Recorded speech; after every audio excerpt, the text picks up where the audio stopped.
तेलंगाना में स्कूल्स को भी मजहबी रसाकशी का मरकज बनाने की कोशिश की जा रही है। मरकजी वजीर व senior BJP leader Bandi Sanjay Kumar ने ऐलान किया है कि रियासत में बीजेपी हुकूमत कायम हो जाए तो स्कूलों में हिंदू लड़कियों के लिए बिंदी और चूड़ियों को लाजमी करार दिया जाएगा।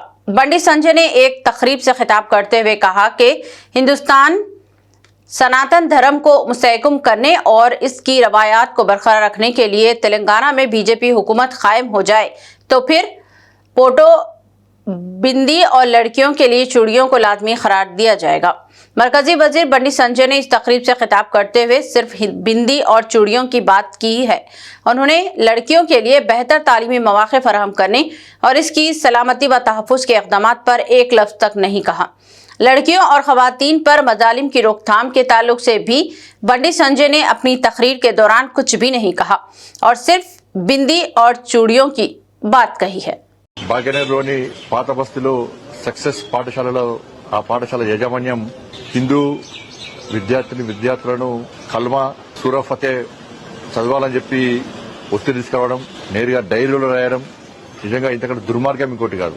వాళ్ళ పాఠశాలలో అన్ని మతాలకు సంబంధించిన విద్యార్థులు విద్యను అభ్యసిస్తూ ఉంటారు. పాఠశాలలో విద్యార్థులకు క్వాలిటీ విద్యను అందించాలి, వాళ్ళ దేశానికి ఉపయోగపడే విధంగా, సమాజానికి ఉపయోగపడే విధంగా విద్యార్థులను తయారు చేయాల్సిన ఆలోచన ఉండాల్సిన యాజమాన్యం దానికి విరుద్ధంగా వారి యొక్క మత విశ్వాసాలను, వారి యొక్క మత ఆచార వ్యవహారాలను ఇతర మతస్థులకు సంబంధించినటువంటి విద్యార్థుల మీద ఒత్తిడి తీసుకురావడం నిజంగా ఇంతకంటే దుర్మార్గం ఇంకోటి కాదు. ఇవాళ ఎవరు చూసి ఈ విధంగా బరిదగించి ఇతర మతాలకు సంబంధించిన విద్యా సంస్థలు రెచ్చిపోతున్నాయో ఒక్కసారి ఆలోచించాల్సిన అవసరం ఉంది. పాత బస్తీ ఎవరి జాగిరి కాదు, ఎవరి తాతాసి కాదు, ఎవరి ప్రాంతం కాదు. ఈ పక్క పాత బస్తీ హిందువులది.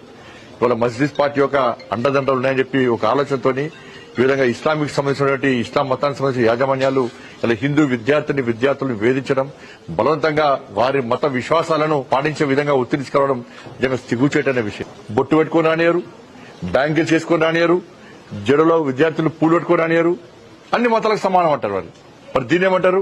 ఇదో సెక్యులరిజం, అదో మతం అంటారు. తెలంగాణ రాష్ట్రంలో గతంలో బీఆర్ఎస్ పార్టీ ప్రభుత్వ హయాంలో గానీ, కాంగ్రెస్ పార్టీ ప్రభుత్వం ఏర్పడిన తర్వాత వీళ్ళ ఆగడాలు ఎక్కువైపోయినాయి. వీళ్ళు హిందూ సమాజాన్ని కించపరిచే విధంగా వివరిస్తున్నారు, హిందూ ధర్మాన్ని హేళన చేసే విధంగా వివరిస్తున్నారు, హిందూ సమాజాన్ని చీల్చే విధంగా వివరిస్తున్నారు. దీన్ని హిందూ సమాజం ఖండించాల్సిన అవసరం ఉంది. హిందూ సమాజం జాగృతం కావాల్సిన అవసరం ఉంది. ఈ సందర్భం కూడా తెలియజేస్తున్న హిందూ సమాజానికి నెక్స్ట్ తెలంగాణ రాష్ట్రంలో ఏర్పడేది భారతీయ జనతా పార్టీ ప్రభుత్వం. మా ప్రభుత్వం ఏర్పడ్డ వెంటనే హిందూ సనాతన ధర్మాన్ని, హిందూ సంస్కృతి సాంప్రదాయాలను పాటించే విధంగా ఇలా విద్యార్థులకు బొట్టు కంపల్సరీ చేస్తాం.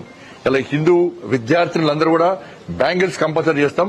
హిందూ సనాతన ధర్మాన్ని, హిందూ సంస్కృతి సంప్రదాయాలను ఏ విధంగా ప్రచారం చేస్తామో ఆ విధంగా ప్రచారం చేస్తాం.